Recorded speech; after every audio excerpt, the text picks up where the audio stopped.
tavfiq egasi Allohdan tavfiq so'rashda har qanday holatda ham odobga rioya qilishning fazilati va odobsizlikning zararli oqibatlari bayonida.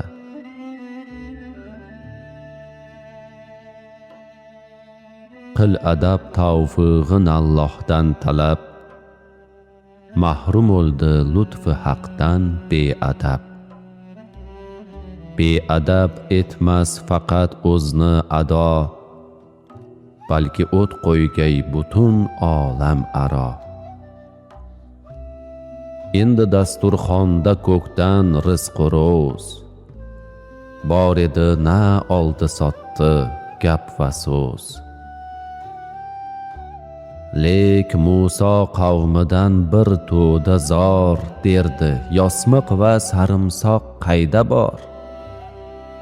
Qoldi to'xtab osmon non ne'mati, qoldi ekinlar, o'roqlar zahmati.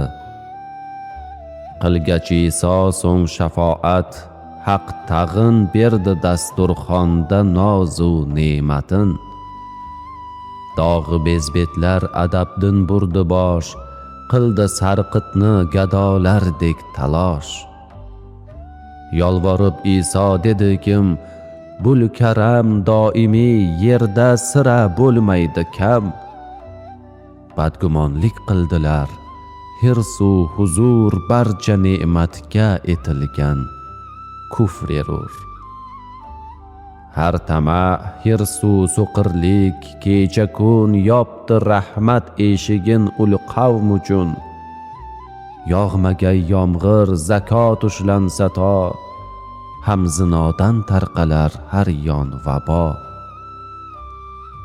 Senga kelsa har na zulmatdan alam, shubha shak andishasizlikdan bug'am. Kim hayiqmas do'st da'vosida bas, ozdirar erlarni yo'ldan mard emas. Bulfalak to'lmish adab sochganda nur, har malak undan gunohsiz pok erur. Beadablikdan tutilgaydir quyosh, bo'ldi rad iblis ko'targan chog'da bosh.